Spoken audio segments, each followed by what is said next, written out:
Welcome to Bharat today. ఈరోజు గురువు అనే ఒక కార్డు అడ్డం పెట్టుకొని నిరుద్యోగులను మోసం చేస్తూ లక్షల రూపాయలు కోట్ల రూపాయలు కొల్లగొట్టిన ఒక కీడీ గురించి ఈరోజు తెలుసుకోబోతున్నాం.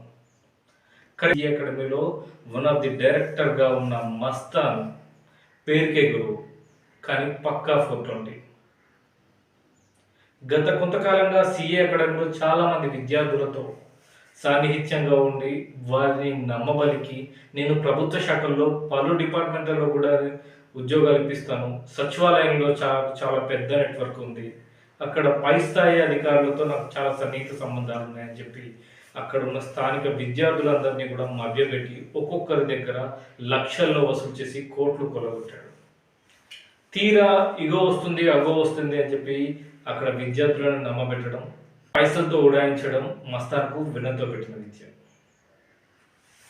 మస్తాన్ ఈ బిజినెస్ కాక చిట్టి పాటలలో కూడా చాలా మందిని మోసగించి కోట్లు కూడబెట్టాడు.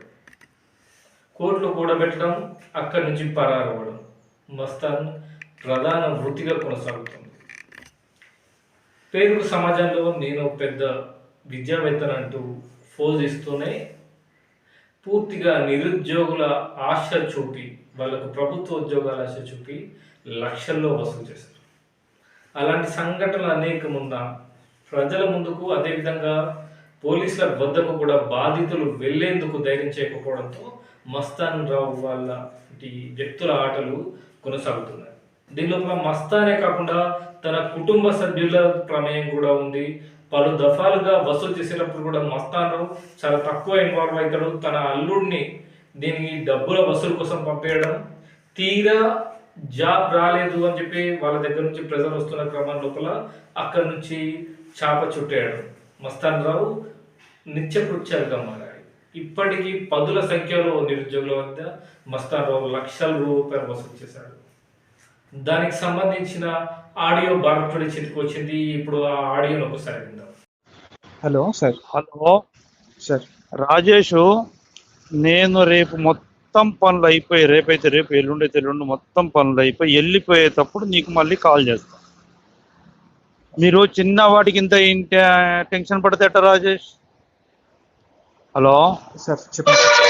ఇంత చిన్న వాటికి టెన్షన్ పడితే ఎట్లా? టెన్షన్ లేదు సార్, నేను చాలా అన్ని అప్పులు చేసుకుని వచ్చాను సార్. నేను అది బంగారం అమ్మేసి చాలా ఇబ్బందులు ఉన్నాం సార్. అంటే మేము ఇంత అనుకోలేదు కదా సార్. లాస్ట్ టైం ఏప్రిల్ ఏదో అవుతున్నాం అనుకున్నాము, మళ్ళీ ఇంకా డిసెంబర్ అంటే డిసెంబరే కదా అని ఇంకా నేను వడ్డీలు కట్టుకుంటాను సార్. ఇప్పుడు వడ్డీలే నాకు తెలిసి ఇప్పటికి 2 lakhs పైన అయిపోయినాయి సార్. నేను నెల చాలా కష్టం అయిపోతుంది, అట్లానే వెయిట్ చేస్తున్నాము. ఇంకా మళ్ళీ ఇప్పుడు డిలే అంటే అసలు అసలు ఎన్ని రోజులు డిలే అనుకున్నావు నువ్వు? ఎమ్మటే మీ అత్తగారు చెప్పిన, మీ అత్తగారు నాకు ఫోన్ చేసి అడుగుతున్నారు. ఈ రోజు కేసీఆర్ ఒక ప్రకటన చేశాడు, వీళ్ళంతా ఎంప్లాయీస్ అంతా ఎంజాయ్మెంట్ లో ఉన్నారు, శాలరీస్ ఇంక్రీజ్ అయినాయి వీళ్ళవి, మీ బేసిక్ శాలరీస్ కూడా ఇంక్రీజ్ అయినాయి, మీ అపాయింట్మెంట్ ఇది కూడా అదే కొత్త వేతన సవరణ ప్రకారమే రావాలంట.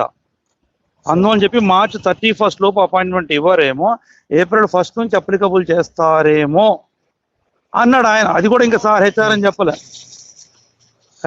చెప్పలే, నాకు సార్ అన్నది. సార్ ముందే నేను కలిశాను, సార్తోనే మాట్లాడాను, ఆయన కూడా పూర్తిగా మాట్లాడలే, మళ్ళీ ఫ్రీగా కూర్చొని మాట్లాడదాం అన్నాడు. వాళ్ళు ఎంజాయ్ బిజీలో ఉన్నారు. నేను నీకు డిలే అంటే ఎప్పుడు డిలే? 1 month అన్నా, 1 year అన్నా, 2 years అన్నా? మీరు అంత తొందరపడితే ఎట్లా మరి? అంటే కంగ్రాట్స్ చెప్పాను, దానికి ఎంజాయ్మెంట్ లేదే. నీ శాలరీ 36,000 శాలరీ నీది బేసిక్, అది ఇప్పుడు 45,000 అవుతుందంట. అవి వాళ్ళు లెక్కలు చేసి చెప్పారు. మీ ఓడి శాలరీ బాగా పెరుగుతుంది, 80,000 దాకా వస్తుంది 10 months, నాకు 45,000 పెరిగింది ఈ ప్రకటనతో. ఇది April 21 నుంచి అమలు అంటున్నాడు కాబట్టి నాకు వస్తుంది.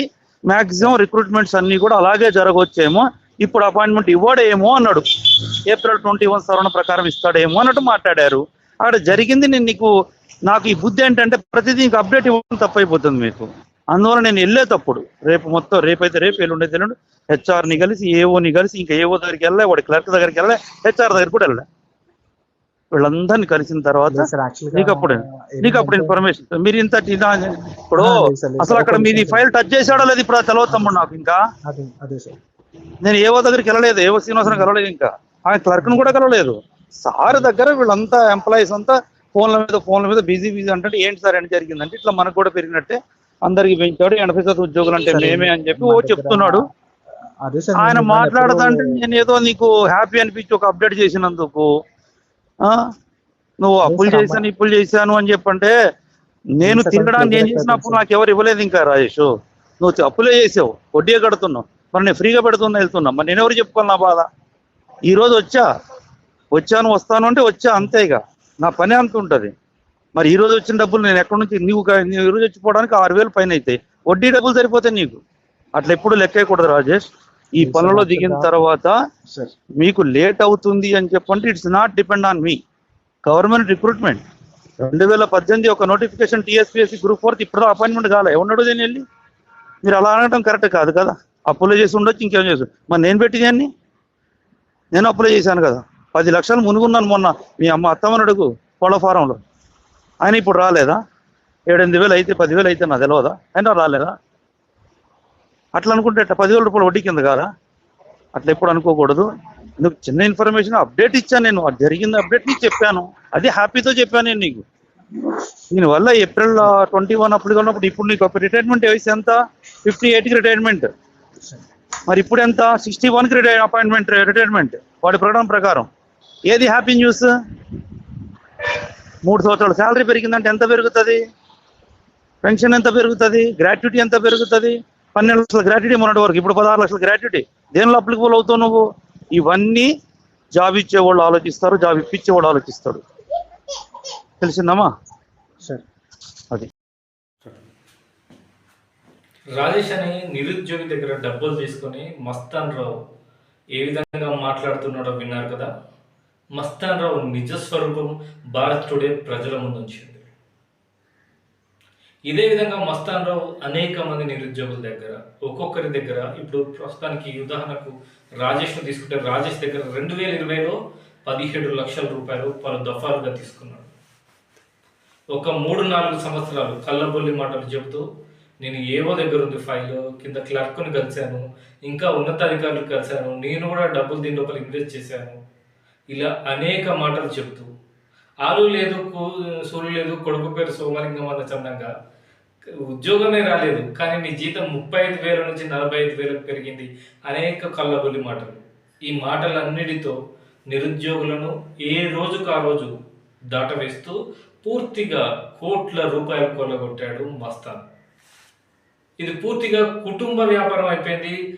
వాళ్ళ కుటుంబ సభ్యుల నుంచి కూడా మస్తాన్ వ్యవహారం బయటికి వచ్చి మస్తాన్ని నిరుద్యోగులు నిలిసే క్రమంలో కూడా మరికొంతమంది నిరుద్యోగులను మభ్యపెట్టి తన అల్లుడిని డబ్బులు వసూలు చేయడానికి కూడా పంపించిన ఘటనలు కూడా అనేకం ఉన్నాయి. దీంతో ఇదొక ఫ్యామిలీ బిజినెస్ అయిపోయింది. నిరుద్యోగులను మాటలతో మభ్యపెట్టడం, వాళ్ళ దగ్గర నుంచి లక్షల రూపాయలు కాజేయడం, అక్కడి నుంచి చాప చుట్టేయడం, మళ్ళీ వేరే జిల్లాలో ఇదే తంతు మొదలు. ఇలా మస్తాన్ రావు నిరుద్యోగులకు ఉద్యోగం ఆశ చూపి మాయ మాటలు చెప్పి తనకున్న పరిచయాలు అనేకమంటూ కళ్ళబొల్లి మాటలు కబుర్లు చెప్పి నిరుద్యోగులను అయితే నిండా ముంచాడు, కోట్ల రూపాయలను కొల్లగొట్టాడు.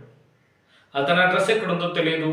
ఇప్పటికీ బాధితులు అతని మీద కేసు పెట్టడానికి అతను దొరక్క చాలా తిప్పలు పడుతున్న పరిస్థితి. అదే క్రమంలో భారత్ టుడేను కొంతమంది నిరుద్యోగులు అప్రోచ్ అవ్వడం జరిగింది. మరికొంతమంది విద్యార్థులు అట్లా మోసపోకూడదని మస్తాన్ నాటకాలన్నింటినీ కూడా బయట పెట్టడానికి సాక్ష్యాధారాలతో సహా భారత్ టుడేని అప్రోచ్ అయ్యారు. భారత్ టుడే ఆధారాలతో సహా బయట పెట్టింది. ఇదే విధంగా మరికొంతమంది మస్తానులు సమాజంలో తిరుగుతూనే ఉన్నారు. ఏ అక్రమమైన ఏ అబద్ధంతో ప్రజల్ని మోసపూర్చే చర్యలైనా కానీ భారత్ టుడేని సంప్రదిస్తే నిజాయితీగా నిక్కచ్చిగా దేశం కోసం ధర్మం కోసం నినాదంతో ఖచ్చితంగా ప్రజల ముందుకు వాస్తవాలను తీసుకొస్తుంది భారత్.